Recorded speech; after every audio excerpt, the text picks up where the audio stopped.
বাংলাদেশের যে মুক্তিযুদ্ধ 8 মাস 13 দিন যুদ্ধ করেছি, কোনো ডাইরেক্টিভ ছিল না কারোই এই যুদ্ধের ব্যাপারে। 25শে মার্চ রাতে, গভীর রাতে বিনা প্ররোচনায় হানাদার বাহিনী আক্রমণ করেছে। এর আগ পর্যন্ত বঙ্গবন্ধু শেখ মুজিবুর রহমান কিন্তু অপেক্ষা করছিলেন যে তাকে নিখিল পাকিস্তানের প্রধানমন্ত্রী হিসেবে ঘোষণা দেওয়া হবে, ক্ষমতা হস্তান্তর করবে। এই অপেক্ষায় তিনি অপেক্ষমান ছিলেন। তাজউদ্দিন আহমেদ নিজে সেখানে গিয়ে তার কাছ থেকে স্বাক্ষর নিতে চেয়েছিলেন। এটা আমার কথা নয়, তাজউদ্দিন আহমেদের সন্তান শারমিন যে বইটি লিখেছেন সেখানে উল্লেখ আছে, আপনি দেখবেন যে আপনি স্বাধীনতার ইয়েতে স্বাক্ষর করেন, কিন্তু তিনি করেননি।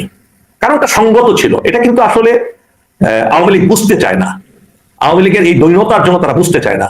কেননা তিনি যথার্থভাবেই পাকিস্তানের প্রধানমন্ত্রী হওয়ার জন্য প্রস্তুত ছিলেন এবং তার সেই অর্জনও ছিল, কেননা ল্যান্ডস্লাইড বিক্রি করেছিলেন আওয়ামী লীগের তৎকালীন এমএলএরা, এবং এটাই হওয়া স্বাভাবিক ছিল। একজন রাজনৈতিক নেতা হিসেবে তিনি যথার্থই অপেক্ষা করছিলেন যে ইয়াহিয়া খান তার প্রতিশ্রুতি মোতাবেক তাকে প্রধানমন্ত্রী হিসেবে ঘোষণা দিবেন। কিন্তু তিনি জানতেন না যে এর মধ্যেই ব্যাপকভাবে মিলিটারি বিল্ড আপ হয়েছে এবং সবচেয়ে নিকৃষ্টতম ভূমিকায় অবতীর্ণ ছিল জুলফিকার আলী ভুট্টো, তার পিপিপি, পাকিস্তান পিপলস পার্টি।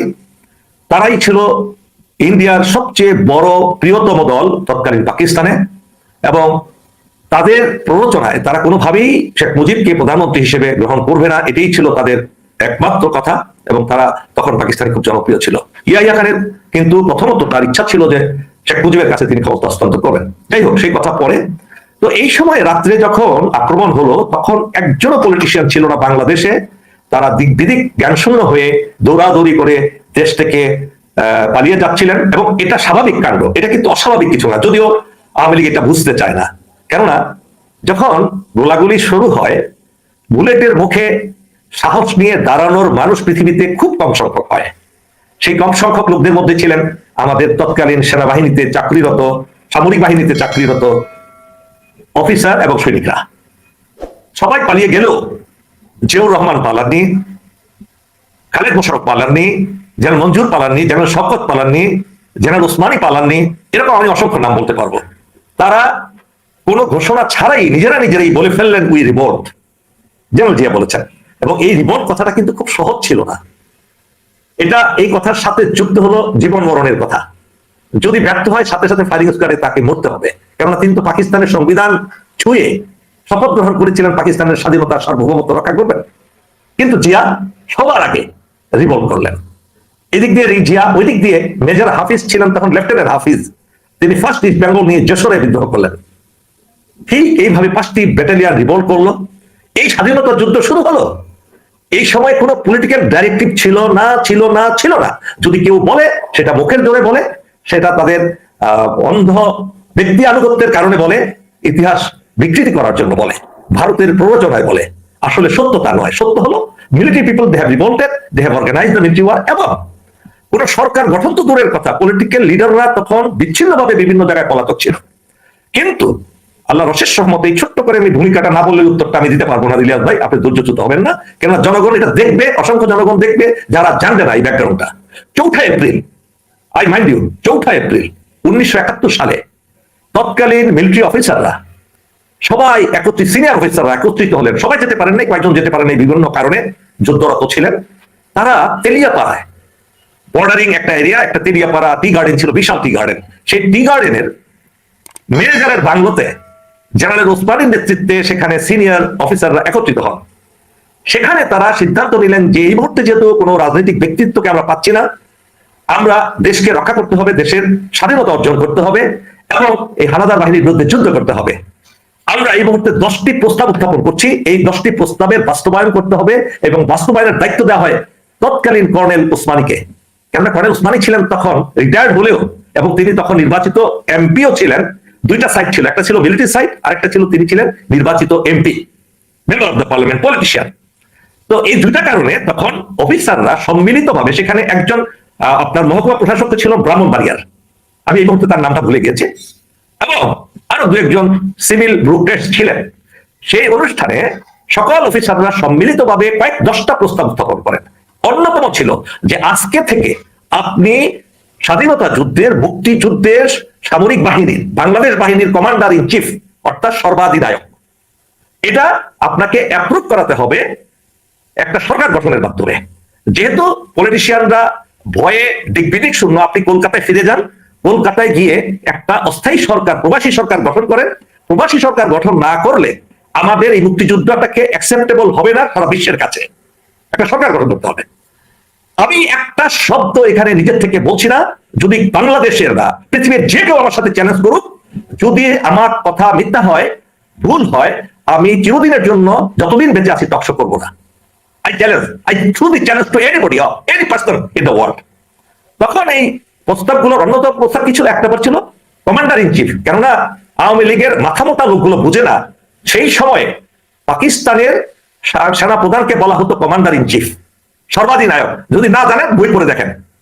72 সালে এটা পরবর্তীতে চেঞ্জ হয়, কমান্ডার ইন শব্দটা কমান্ডার ইন চিফের জায়গায় তারা সেনা প্রধান করে পাকিস্তান, এবং সেই সাথে বাংলাদেশও করা হয় একই সময়। কিন্তু মাথামোটা অন্ধ দল কেনা ব্যক্তি কেনা লোকগুলো বুঝতে চান এই কথাগুলো। তো কমান্ডার ইন চিফ এক নম্বরে হলেন কি? কমান্ডার ইন চিফ হলেন সামরিক বাহিনীর কমান্ডার ইন চিফ ছিলেন তখন জেনারেল।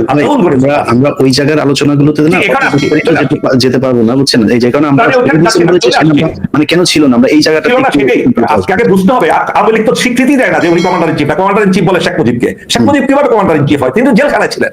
জেলখানা থেকে কি কমান্ডার ইন চিফ করা হয়? তিনি কি যুদ্ধ করতে পারবেন? এই কথাটা তো ফয়সালা করতে হবে, নাইলে আপনি উত্তরটা দিব কেমনে? ঠিক আছে, ওকে দাও। কেন উসমানী ছিলেন না সেটার কথা হলো, আমি উসমানীর মুখ থেকেই কথাগুলো বলবো, এবং জেনারেল অরোরার কথা থেকে আমি যেটা লিখেছি সেটা আমি বলছি আমার বইয়ে। জেনারেল উসমানী কেন উপস্থিত ছিলেন না মুক্তিযুদ্ধের সর্বাধিনায়ক হয়েও? তার কাছে কেন পাকিস্তানি বাহিনী আত্মসমর্পণ করেনি? এটা কি প্রটোকল না অন্য কিছু? আমি যেটা লিখেছি সেটা জেনারেল উসমানী ছিলেন আমাদের সর্বাধিনায়ক, এবং তার মর্যাদা ছিল ভারতীয় বাহিনীর প্রধান শের মানেকশার সমান, জেনারেল মানেকশার সমান পদমর্যাদা। অন্যদিকে লেফটেন্যান্ট জেনারেল অরোরা ছিলেন একজন আঞ্চলিক প্রধান, অর্থাৎ পূর্বাঞ্চলীয় প্রধান, পূর্ব ফ্রন্টের অধিনায়ক। যেমন লেফটেন্যান্ট জেনারেল নিয়াজিও ছিলেন পাকিস্তানের ইস্ট পাকিস্তানের প্রধান, পূর্ব ফ্রন্টের মিত্র বাহিনী। তাই অরোরার কমান্ডেই সেই হবে, সেটাই স্বাভাবিক। কিন্তু ওসমানী কেন সই করবেন? পাকিস্তানের পক্ষে কি তাদের সেনাপ্রধান সই করেছিল? আত্মসমর্পণ অনুষ্ঠান কি শেম মানেকশা ছিলেন? তাহলে ওসমান কেন যাবেন? এখানে জ্যাকব বলেছেন, যেটা তার লেখা বইয়ে, there is a lot of propaganda about it. The fact is, he was in Sylhet, he was in a helicopter that was shot by the Pakistan army. I had ordered everyone on the Bangladesh side to stay in Kolkata, but he rode the chopper, got shot and could not attend the ceremony. It was not fault. It was not our fault. He should have been there. We wanted him there. Khandakar, Deputy Commander in Chief A.K. Khandakar attended in his absence. এটা ছিল অরোরার কথা, কিন্তু অরোরার কথাটা পুরোটা সত্যনিষ্ঠ নয়। কেন? তখন তো তিনি সেখানে ছিলেন না, সরি জ্যাকব তো সেখানে ছিলেন না। জ্যাকবের কথা সত্যনিষ্ঠ নয়। এই প্রসঙ্গে উসমানীর কথাটা আমরা শুনি, তিনি কি বলেছেন? তিনি বলছেন ঘটনাটা এরকম যে, দেখুন আমরা স্বাধীনতা অর্জন করতে যাচ্ছি, কিন্তু দুঃখ হলো স্বাধীন জাতি হিসেবে আমাদের মধ্যে আত্মমর্যাদা বোধ সম্পর্কে কোনো চেতনা এখনো জন্ম হয়নি। আমাকে নিয়ে রিউমার ছড়ানোর সুযোগটা কোথায়? কোনো সুযোগ নেই। তার অনেক কারণ রয়েছে। নাম্বার 1, পাকিস্তানি সেনাবাহিনী কবে আত্মসমর্পণ করবে আমি তা জানতাম না। আমি কলকাতা ছেড়ে চলে যাওয়ার পর তাদের সমর্পণের প্রস্তাব এসেছে। নাম্বার 2, ঢাকায় আত্মসমর্পণ অনুষ্ঠানে আমার যাওয়ার প্রশ্ন ওঠে না, কারণ এই সশস্ত্র যুদ্ধ ভারত বাংলাদেশের যৌথ কমান্ডের অধীনে হলেও যুদ্ধের অপারেটিং পার্টির পুরো কমান্ডে ছিলেন ভারতীয় সেনা প্রধান লেফটেন্যান্ট জেনারেল শ্যাম মানেকশা। মানে কিছু লাস্টের অংশের কথা বলছেন, যে কয়েকদিন যুদ্ধ, 4 দিন 5 দিন 6 দিন যুদ্ধ হচ্ছে, সেটার কথা বলছেন। সত্যি কথা হচ্ছে, আমি আন্তর্জাতিকভাবে স্বীকৃত কোনো নিয়মিত বাহিনীর সেনাপ্রধানও নই। আন্তর্জাতিক রীতি অনুযায়ী পাকিস্তান সেনাবাহিনী আমার কাছে আত্মসমর্পণ করতে পারে না, কারণ বাংলাদেশ তখনও জেনেভা কনভেনশনে স্বাক্ষরকারী কোনো দেশ ছিল না। আত্মসমর্পণ অনুষ্ঠানে জেনারেল মানেকশা প্রেজেন্ট করবেন যে লেফটেন্যান্ট জেনারেল অরোরা। জেনারেল মানেকশা গেলে তার সঙ্গে যাওয়ার প্রশ্ন উঠত। সার্বভৌম ক্ষমতার ভিত্তিতে আমার অবস্থান জেনারেল মানেকশার সমান, সেখানে তার অধীনস্থ আঞ্চলিক বাহিনীর প্রধান জেনারেল অরোরার সফর সঙ্গী হতে আমি পারি না। এটা দেমাগের কথা নয়, এটা প্রোটোকলের ব্যাপার। আমি দুঃখিত, আমাকে অবমূল্যায়ন করা হয়েছে। আমাদের মধ্যে আত্মমর্যাদা বোধের বড়ই অভাব। ঢাকায় ভারতীয় বাহিনী আমার কমান্ডে নয়, জেনারেল মানেকশার পক্ষে জেনারেল অরোরার কমান্ডে ছিল। পাকিস্তানি সেনাবাহিনী আত্মসমর্পণ করবে যৌথ বাহিনীর কমান্ডের ভারতীয় বাহিনীর কাছে। আমি সেখানে ঢাকায় যাবো কি জেনারেল অরোরার পাশে দাঁড়িয়ে তামাশা দেখার জন্য? হ্যাঁ কে নাই? আত্মসমর্পণ দলিলের স্বাক্ষর করবেন জেনারেল মানেকশার পক্ষে জেনারেল জগৎ সিং, অরোরা আর পাকিস্তানি বাহিনীর পক্ষে জেনারেল নিয়াজি, এখানে আমার ভূমিকা কি? খামোখা আমাকে নিয়ে টানাহাসরা করা হচ্ছে। এটা ছিল তার কথা। জেনারেল উসমানী হুবহু কথাগুলো আমি তুলে ধরলাম। জেনারেল উসমানী কিন্তু খুব ব্রিলিয়ান্ট এবং একটা প্রফেশনাল অফিসার ছিলেন, এবং তিনি one of the most brilliant officer in the history of Pakistan. তিনি কিন্তু এই মিলিটারি প্রোটোকল গুলো খুব মেনে চলতেন, এবং এই মেনে চলার কারণেই ছিল এই আত্মসমর্পণ অনুষ্ঠানে না যাওয়া। আপনি সেনাবাহিনীর একজন কর্মকর্তা হিসাবে এটা কতটুকু উপলব্ধি করেন যে আমাদের ক্যান্টনমেন্টে ভারতের আধিপত্য কতটা বিস্তার করছে, একটু বলেন। ইন্ডিয়ার যে হেজিমনি, ইন্ডিয়ার যে পরিকল্পনা এই বাংলাদেশকে নিয়ে, তৎকালীন পূর্ব পাকিস্তানকে নিয়ে ছিল, এবং সেটা কিন্তু মাওলানা ভাসানী সাহেব সত্যিই বুঝতে পেরেছেন। উনি বুঝে ফেলেছিলেন, এবং তিনি বুঝতে পেরেই তার অবস্থান তিনি তৈরি করে ফেলেছিলেন। কিন্তু দুঃখজনক হলো সত্য, বাংলাদেশের মানুষ মেধার পিছনে দৌড়ায় না, বাংলাদেশের মানুষ দৌড়ায়, আমি আর সেই ভাষা ব্যবহার করতে চাই না, আমি বাংলাদেশে অবস্থান করছি। তো যাই হোক, seven sister is the main theme for India, এবং সেটার কারণেই বাংলাদেশকে তারা কুক্ষিগত করার শুধু পরিকল্পনা প্রণয়ন করে অনেক আগেই 47 সালের 14 আগস্ট সেই পরিকল্পনা প্রণয়ন শুরু হয়ে যায়। এই দেশটাকে কিভাবে তারা নিজেদের কুক্ষিগত করবে, সেই প্ল্যান একটা বলা হয় আমাদের ভিত্তিতে যে a good plan is half done of the war. আপনারা কি যদি ভালো পরিকল্পনা করতে পারেন তাহলে আপনি যুদ্ধের অর্ধেক করে ফেললেন। ইন্ডিয়া সেটা করে ফেলেছে, এবং সেই পরিকল্পনার অংশ হিসেবে এখন যা হচ্ছে বাংলাদেশের তাই। সেই পরিকল্পনা, এই যে নাটক যেমন দেখেই আমরা বিভিন্ন নাট্যশালায় একাংশ একটা অংশ করে দেখায়, একটা করে আসে, হ্যাঁ, সেইভাবে সেই নাটকের বাস্তবতা দিয়ে আজকে বাংলাদেশকে, আজকে মিলিটারির কথা বলছেন। দেখুন, আমি নিজে মিলিটারি চাকরি করেছি, এবং যারা এখন বিভিন্ন উচ্চ পদে আছে সবাই আমার সহকর্মী, তাদেরকে আমি ভালোভাবে চিনি, তাদেরকে আমি ভালোভাবে বুঝতে চেষ্টা করি। তারা একটা অসহায় ভূমিকায় আছে, অর্থাৎ এরকম একটা ভূমিকা আছে যে তাদের হাত পা শিকল দিয়ে বাঁধা, মুখের মধ্যে ট্যাপ লাগানো। এই অবস্থায় সিংহ কিছু করতে পারে না, যে একটা গর্জন করে সে গর্জনের সুযোগ এখন রাখে নাই। এই পরিকল্পনাগুলো সম্পূর্ণ ইন্ডিয়া থেকেই এভাবে করা হয়েছে। আজকে ওই দিন আপনি দেখেছেন যে নির্বাচন কমিশন গিয়ে ঘোষণা দেওয়া হলো যে 12 দিন না 13 দিন সেনাবাহিনী ডিপ্লয়েড হবে নির্বাচনের জন্য। নির্বাচনের জন্য তো 13 দিন ডিপ্লয়মেন্টের কোনো প্রয়োজন নাই, এটা তো 1 দিন 2 দিন আগে গেলেই হয়। আর ঘি মালাপকে আপনি একদিকে চিঠি বের করলেন যে গণভবনের আশেপাশে 10 মাইল কিংবা কত মাইল এরিয়া, আমার ঠিক চিঠিটা মনে নাই, এখানে কোনো সামরিক যানবাহন চলাচল করবে না, সামরিক বাহিনীর লোক যাবে না, সামরিক বাহিনীর কিছুই করবে না। তার মানে কি এই চিঠিটা দিয়ে আপনি কি বোঝাতে চাচ্ছেন? যে সেনাবাহিনীকে আমি বিশ্বাস করি না, সেনাবাহিনী আমার বাড়ির আশেপাশে আসুক, আমি সেটা চাই না। চিঠির অর্থ তো এটাই দাঁড়ায় নাকি? আমি এক ছোট একটা কোশ্চেন করি আমার জানার জন্য। আমি যতটুকু শুনেছি যে শেখ হাসিনার এই গণভবনে ভারতীয় সেনাবাহিনীর নিজস্ব হেলিকপ্টার থাকে, ভারতীয় সেনাবাহিনীর লোকজন থাকে, এটা কতটুকু সত্য? দেখুন, আমি এটা শুনেছি, আপনার মতো শুনেছি, কিন্তু আমি তো আর ভিতরের খবর জানি না। অনেক কিছু টপ সিক্রেট ম্যাটার, এগুলো সবার কাছে আসে না, অনুমান করে কিছু না। মানে বাংলাদেশ সেনাবাহিনীর লোকজনকে ওখানে যেতে দিবে না, মানে নিশ্চয়ই কোনো না কোনো একটা সেনাবাহিনী তো তাকে।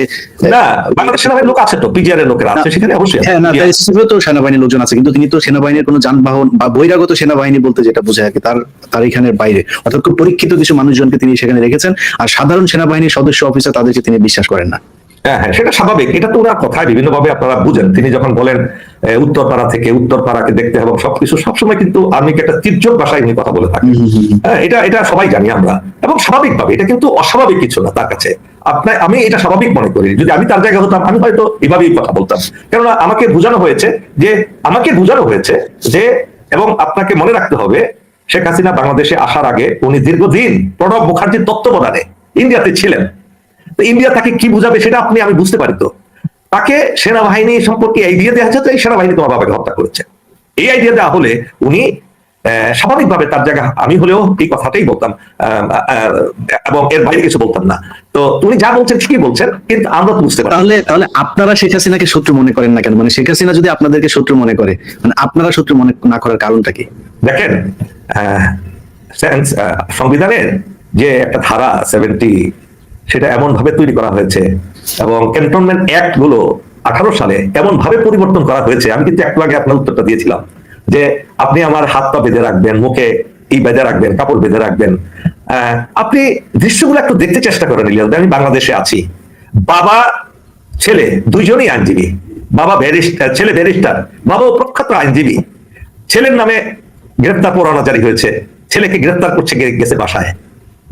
ছেলে ছিল না ওই সময়, ছেলে খুব ভালো যোগ্য ব্যারিস্টার বাংলাদেশের। বাবা বসা ছিলেন, বাবাকে হ্যান্ডকাপ করানো হলো। এর মধ্যে ছেলে আসছে, যার বিরুদ্ধে মিথ্যা অভিযোগ নিয়ে আসছে। এই একই হ্যান্ডকাপে ওই ছেলে আর বাবাকে বাংলাদেশের মতো দেশে আপনি হ্যান্ডকাপ করিয়ে নিয়ে যাচ্ছেন দিনে দুপুরে। আপনি ওই দেশেই কথা কিন্তু বলছেন আপনি, আর আমিও সেখানে বসে কথা বলছি। না না, আমি আজকের কথা বলছি না কর্নেল হক, আমি আজকের কথা না। ধরেন যেদিন খালেদা জিয়ার, আমি তখন সাংবাদিকতা করি, খালেদা জিয়াকে যেদিন তার বাসা থেকে বের করা হয়, এই যুক্তরাষ্ট্রে আছে এখন সেই রিটায়ার্ড অফিসার, তিনি নিজে থেকে খালেদা জিয়ার ফ্রিজের ভেতরে মদের বোতল ঢুকিয়েছেন। সেদিন সেনাবাহিনী কেন কথা বলেনি? আজকের অবস্থা তো একদিন দুই দিনে তৈরি হয়নি। সেদিন কেন আপনাদের সেনাবাহিনীরা কথা বলে? সেদিন যদি নাকি তারা প্রতিবাদ করতো, তাহলে তো হাসিনা আজকে যে অবস্থানে এসে সেখানে আসতে পারতো না। আপনাকে একটা কথা স্মরণ করিয়ে দিতে চাই, বর্তমান প্রধানমন্ত্রীর ছেলে সজীব ওয়াজেদ জয় ইহুদি একজন ব্যক্তিত্বের সাথে, উনি লিখেছেন কিনা সেই ইহুদি লিখেছে আমি জানি না ঠিক, একটা রিসার্চ পেপার তৈরি করেছিল যে বাংলাদেশে মাদ্রাসা ব্যাকগ্রাউন্ড এবং মৌলবাদীরা সেনাবাহিনীতে ভর্তি, এবং তিনি প্রস্তাব দিলেন ক্ষমতা আসার আগেই যে এখান থেকে তাদেরকে বের করতে হবে, এবং কোন মাদ্রাসা ব্যাকগ্রাউন্ড ইসলামী ব্যাকগ্রাউন্ডের চিন্তা চেতনার কোনো মানুষ সেনাবাহিনীতে রাখা যাবে না। এটা আপনারা যদি নিশ্চয়ই আপনি আমেরিকাতে বসে নিশ্চয়ই এগুলো জানবেন। আমি কিন্তু একটা কথা বলেছি, a good plan is half done of the war. সেটা চুরির প্ল্যানই হোক, ডাকাতির প্ল্যানই হোক, ভালো কাজের প্ল্যানই হোক, আপনি যদি পরিকল্পনা সঠিক হয় ভালো প্ল্যান কার্যকরী হবে, আবার চুরির প্ল্যানটা কার্যকরী হবে। আর পরিকল্পনা যদি সঠিক না হয় ভালো প্ল্যানও কার্যকরী হবে না। ইন্ডিয়া যে প্ল্যান গুলো করছে আপনাকে বুঝতে হবে, এখন বাংলাদেশের প্রতিটি মুহূর্ত কাটছে ইন্ডিয়ার নির্দেশে, বাংলাদেশের প্রতিটা অঙ্গনে ইন্ডিয়া এমন ভাবে ঢুকেছে, আপনি এই দেশে ইসলামের কথা বলতে পারেন না, পশ্চিমবঙ্গের মাওলানারা কিন্তু ইসলামের পক্ষে কথা বলতে পারে। আমরা যদি পশ্চিমবঙ্গের স্ট্যাটাসও থাকতো আমি খুশি হতাম, বিশ্বাস করেন। পশ্চিমবঙ্গের মাওলানারা যেভাবে ওয়াজ করে, ইসলামী চিন্তাবিদ্যা ওয়াজ করে, মমতা ব্যানার্জি কিন্তু কোনো তাদের বিরুদ্ধে আজ পর্যন্ত কোনো কথা বলেনি, কেননা বাক স্বাধীনতা আছে। আজকে আপনি মাওলানাদেরকে সবাইকে আপনি জেলে ঢুকাইছেন বিনা কারণে, বিনা পুরারেন্টে। আপনি আর্মিকে আজকে যদি একটা কথা বলেন, খালি ইশারা দেয়, সাথে সাথে একজন স্টেপ ডাউন, আরেকজন তার জায়গায় 100 জন তার পরিবারের ব্যাকগ্রাউন্ডের লোক বসে আছে ওই পদে বসার জন্য। কে রিস্ক নিবে ভাই বলেন? আপনি এগুলো বুঝতে হবে, ডিনামিক্স গুলো বুঝতে হবে, রসায়নটা বুঝতে হবে। আজকে শুধু আর্মি না, প্রত্যেকটা পদে আপনি সিভিল প্রশাসনে দেখেন, টপ টু বটম চোর, সব টু বটম। আজকে কেন এই সরকারকে টিকিয়ে রাখার জন্য এত প্রচেষ্টা চলছে? কেননা যারা টিকিয়ে রেখেছে তারা প্রত্যেকেই হাসিনার দলের লোকেরা, যেমন আজকে হাজার হাজার কোটি টাকার মালিক। আপনার অনুষ্ঠানে আরেকবার বলেছিলাম, Awami League is the richest party in the world, I tell you my dear, Awami লীগের অফিসিয়াল ফান্ডে হয়তো আপনি দেখবেন কয়েক কোটি টাকা, কিন্তু আওয়ামী লীগের একদম রুট লেভেলের যে ছেসরা একটা চোর লীগ আছে, তার ঘরেও দেখবেন সে ডলারের উপরে ঘুমায়, অথবা 1 কোটি 2 কোটি টাকা ভান্ডেল, 1000 টাকার ভান্ডেলের উপর সে ঘুমাচ্ছে। আজকে নির্বাচনে যে কয়েক হাজার প্রার্থী দাঁড়িয়েছে, তাদের হিসাব আজকে দেখুন, যেটা না দেখালেই নয়, সেটাই হলো 500 গুণ 600 গুণ বেশি তাদের আয়। কিভাবে এই আয়গুলো হলো? কাদের টাকা? অথচ বাংলাদেশের মানুষ এখন এক বেলা ভালোভাবে খেতে পারে না, আলুর ভর্তা দিয়ে ভাত খাওয়ার ক্ষমতা নাই, পেঁয়াজের দাম 250 টাকা, ডিমের দাম একটা ডিম হলো 20 টাকা করে। আপনি একবার চিন্তা করে দেখুন, আওয়ামী লীগের একটা লোকের আগামী 20 বছরেও কোনো অভাব হবে না, কেননা তারা সব টাকা কুক্ষিগত করেছে। আজকে প্রত্যেক দিন বাংলাদেশ ব্যাংকে টাকা হচ্ছে, এই যে ছাপানো হচ্ছে, টাকা ছাপিয়ে আজকে ডলারের দাম কোথায় চলে? আপনি ডলার পাবেন না, আপনি কোনো বৈদেশিক মুদ্রা বাংলাদেশে পাবেন না। আপনি যারা স্টুডেন্ট বাইরে গেছে তাদের রেমিটেন্স পাঠানোর জন্য তাদেরকে টাকা পাঠানোর কোনো স্টক নাই। এই যে জিনিসগুলো হচ্ছে, বাংলাদেশের যে পরিস্থিতি, বাংলাদেশে না থাকলে কেউ বুঝতে পারবে না, আপনারা বাইরে থেকে বুঝতে পারবেন না আমরা কিসের মধ্যে আছি। আল্লাহর কি মেহেরবানি, আল্লাহ রাব্বুল আলামিন আমাকে বলার সুযোগ দিয়েছে, আমি আল্লাহকে ছাড়া কাউকে ভয় পাই না। আল্লাহ পবিত্র কোরআন শরীফে বলেছেন যে তারা সত্যবাদী, তাদেরকে আমি প্রোটেকশন দেই। আজকেও পড়ছিলাম সকালে সূরা মাইদাতে, যে রাসূল করিম সাল্লাল্লাহু আলাইহি ওয়াসাল্লাম বলেছেন, তুমি বলতে থাকো সত্য কথা, তোমার প্রোটেকশনের দায়িত্ব আমার, আমি সেটা বিশ্বাস করি, এবং সেই বিশ্বাসের উপরে রাব্বুল আলামিন আমাকে সেই নিরাপত্তা দিচ্ছেন। আমি কালকে ওই যে মায়ের ডাকের যে সংগঠনটা আছে, ওনার সাথে আমি কথা বলছিলাম, তো আমি চাচ্ছিলাম যে কিছু মানুষ এই বিষয়গুলো নিয়ে কথা বলুক, মাঝে মধ্যে ওনারা যে সংগঠন থেকে প্রোগ্রাম করছে সেগুলো করুক নিয়মিত। এই মায়ের ডাকের যারা আছেন তাদের সকলের বাড়িতে বাড়িতে গিয়ে আপনাদের সেনাবাহিনীর বিশেষ গোয়েন্দা সংস্থার লোকজন গিয়ে হুমকি দিচ্ছে, তারা যে বাসায় ভাড়া থাকে সেই বাড়িওয়ালাকে গিয়ে হুমকি দিচ্ছে যে এই মাসের মধ্যে তাদেরকে বের করে দিতে হবে। তাদের আত্মীয় স্বজনকে তুলে নিয়ে যাওয়ার হুমকি দেওয়া হচ্ছে, ভাই বোন সবার নামে বিভিন্ন ধরনের মামলা, মাদক মামলা থেকে শুরু করে নানান ধরনের মিথ্যা মামলা দিয়ে তাদেরকে হয়রানি করার চেষ্টা করছে।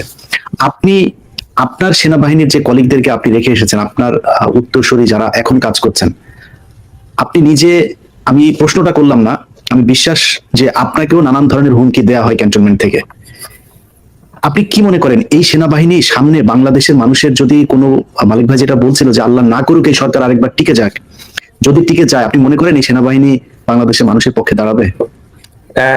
সেনাবাহিনী তো রাখবে না, মানুষের পক্ষে দাঁড়ানোর তো কোনো কারণই নাই। আর একটা জিনিস আপনাকে বলছি ইলিয়াস ভাই, আপনার মাধ্যমে, এবং আজকে দুজন বিদগ্ধ ব্যক্তি আসছেন এখানে, সামরিক বাহিনী পৌঁছে যায়নি, এটা ভুল কথা, এবং এটাও অপপ্রচার যে সামরিক বাহিনীর লোকেরা গিয়ে ঘরে ঘরে বলছে, কখনো না।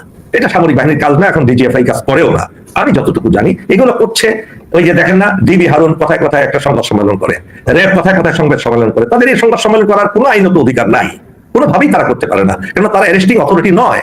আমি আমার একটা চ্যানেলে নিয়মিত অনুষ্ঠান করছি, হক কথা চ্যানেলে।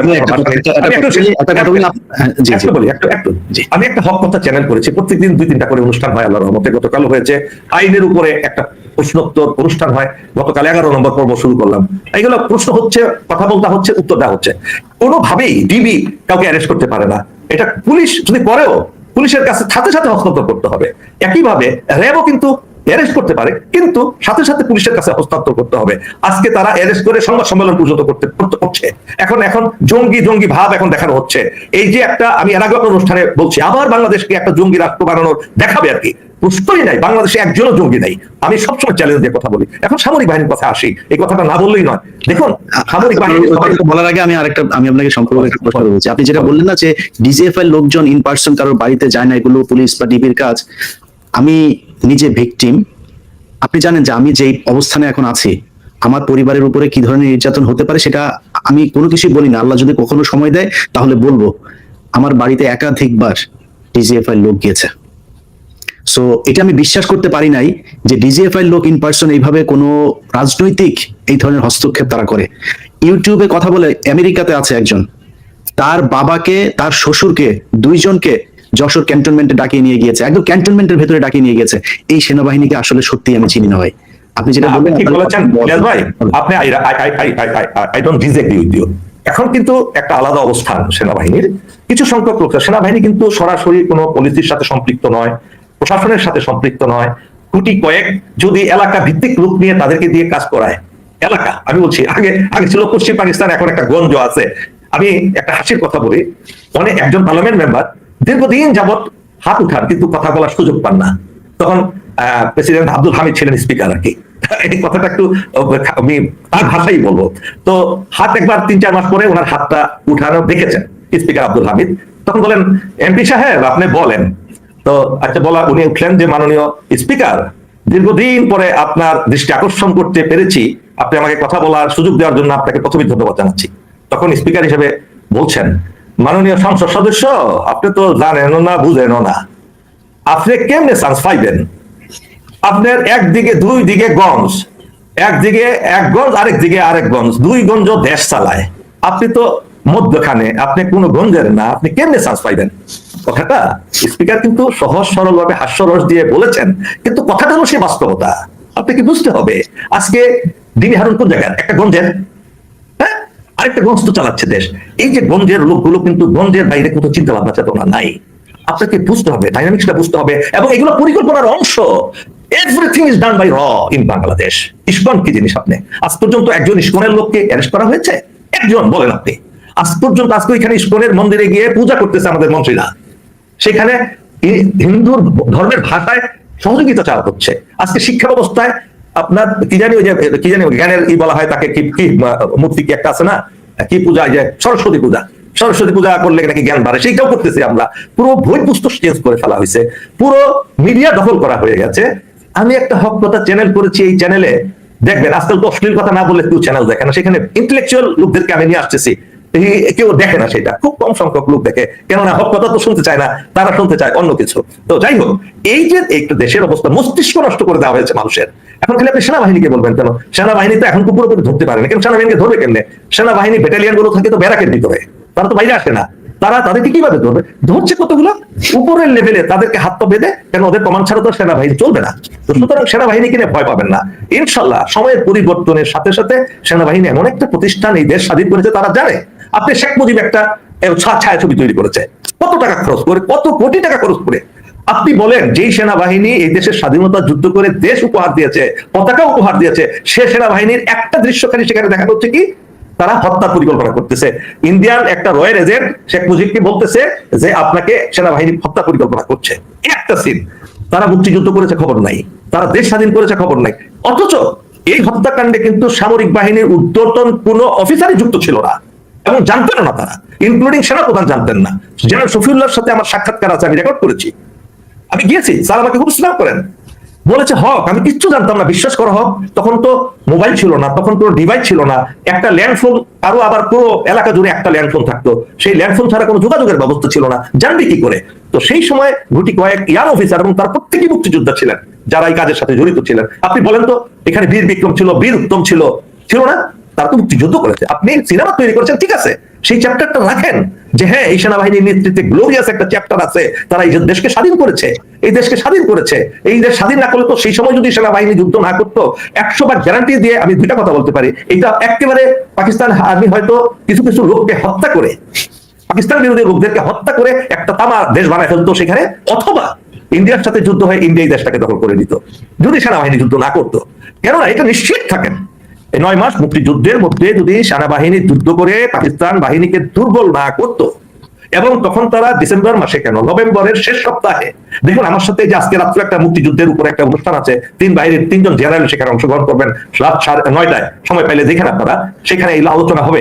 সেইখানে আপনি দেখেন এই সেনাবাহিনী সেই সময় যুদ্ধ করে যদি পাকিস্তানি বাহিনীকে ক্যান্টনমেন্টের ভিতরে কনসেন্ট্রেট করতে না পারতো, ইন্ডিয়ান বাহিনীকে 3 দিনে এসে বাংলাদেশ দখল করে ফেলবে? অসম্ভব ব্যাপার ছিল, অসম্ভব ব্যাপার, এটা হতেই পারতো না। কেননা পাকিস্তানি বাহিনী ট্রিপল হয়ে গেছে মুক্তিযোদ্ধাদের আক্রমণে, আমাদের সেনাবাহিনীর আক্রমণে, আর ম্যাটার অফ টাইম 1 মাসের মধ্যে তারা এই দেশ তারা আত্মসমর্পণ করতে বাধ্য হতো। কিন্তু পাকিস্তানি বাহিনী ভয় পাচ্ছিল যে হায় রে, এই যে, কেননা মুক্তি বাহিনীর কাছে যদি আত্মসমর্পণ করতে একটা পাকিস্তানিকে খুঁজে পেতেন না আপনি, সব শেষ হয়ে যেত, এটা নিশ্চিত। এটা বুঝতে হবে ডাইনামিক্সটা। এবং ইন্ডিয়ান আর্মির উপরে কিন্তু তৎকালীন ইন্ডিয়ান গভর্নমেন্টের তত কন্ট্রোল ছিল না, কেননা শ্যাম মানেকশকে ইন্দিরা গান্ধী খুবই বিশ্বাস করতেন এবং পছন্দ করতেন। শ্যাম মানেকশার উপর উনি কোনো কথা বলতেন না, ইন্দিরা গান্ধী, এবং শ্যাম মানেকশা যেভাবে চেয়েছেন সেভাবেই যুদ্ধটা হয়েছে, এর বাইরে কিছু হয়নি।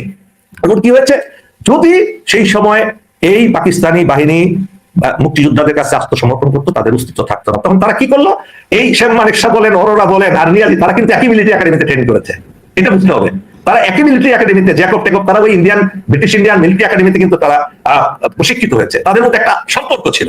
সেই সম্পর্কের কারণে আরো অনেক ডিনামিক্স আছে, সেগুলো বলতে গেলে আপনার আরেকটা আলাদা অনুষ্ঠান হবে, সেটা আমি যেতে চাই না। এখন আর্মিতে আসি, আমি আর্মিতে চলে আসি, কেননা এই army is an asset for Bangladesh. Remember, এই দেশের শেষ একটা সম্পদ, এই সম্পদকে পুরোপুরি নষ্ট করা যায় না। আচ্ছা ঠিক আছে, আপনার কথা সব মেনে নিলাম, সেনাবাহিনী এখনো আছে, কিন্তু তার ভেতরে বাংলাদেশের সবকিছু এখন পরিচালনা করছে। এই কারণেই সেনাবাহিনীর যারা দেশপ্রেমিক অফিসার তারা কথা বলতে পারছেন। আমি সবশেষ ছোট্ট একটা প্রশ্ন করবো, আপনি চাইলে উত্তর দিতে পারেন, না হলে স্কিপ করতে পারেন, আমি রিজাপার কাছে যাব। জামাত ইসলাম 1971 সালে যা মনে করতো সেটাই কি সঠিক হলো? আপনি উত্তরটা আমি এইভাবে দিচ্ছি, দেখেন রিতাপার কথায় আমি যাচ্ছি। জামাত ইসলাম কি মনে করতো, আমি দর্শকদের তারা মনে করতো যে পাকিস্তান যদি, বাংলাদেশ যদি পাকিস্তান থেকে আলাদা হয়, অর্থাৎ পূর্ব পাকিস্তান, তাহলে ভারত এটা দখল করে নেবে। এই কারণে তারা কিন্তু ড্যাক সহ 1969 আন্দোলন পর্যন্ত কিন্তু জামাত ইসলাম ছিল সেই ভাসানীর সাথে, কিন্তু তারা হঠাৎ করেই তারা স্বাধীনতার বিরুদ্ধে অবস্থান নিল। এইটা দর্শকদের উদ্দেশ্যে বলে রাখলাম, যে আপনি বলেন। আচ্ছা, প্রথমত আমি কথাটা দুইটা অংশ উত্তর দিব। প্রথমত রিতাপার কথা আসি। আমি গতকাল আমার অনুষ্ঠানের প্রারম্ভে কথাগুলো বলেছিলাম বুদ্ধিজীবী হত্যাকাণ্ড সম্পর্কে, ঠিক রিতাপা যে কথাগুলো বলেছেন এই কথাগুলো আমি বলেছি। সেটা কিরকম, আপনি বলেন 14ই ডিসেম্বর একটা রাজাকার আলবদরের তার ঘরে কি 2টা মাথা আছে, সে ঘরের বাইরে হবে কিংবা জঙ্গলের বাইরে থেকে আসবে, একজনে ছিল না, বাড়ি ঘরে পালিয়ে পালিয়ে বেড়াচ্ছে। এবং পাকিস্তানি বাহিনী তখন সম্পূর্ণরূপে কনসেন্ট্রেটেড ইনসাইড দ্য ক্যান্টনমেন্ট, তাদের খাবার দাবারের অভাব, অস্ত্র গোলা বারুদের অভাব, তারা নিজের জান নিয়ে তারা পলাতক। সেই সময় দুইটা জিনিস আপনাকে প্রশ্ন করি, দীর্ঘ 9 মাস এই বুদ্ধিজীবীগণ, আমাদের শিক্ষকগণ ঢাকা বিশ্ববিদ্যালয়ের কিন্তু তাদের বাসায় বহাল তবিয়তে ছিলেন, এটা মনে রাখবেন। যদি পাকিস্তানি বাহিনী তাদেরকে হত্যা করার ইচ্ছা করত এবং মুক্তি বাহিনীরা হত্যা করার ইচ্ছা করত, তাহলে কি এই 9 মাসে পারতো না?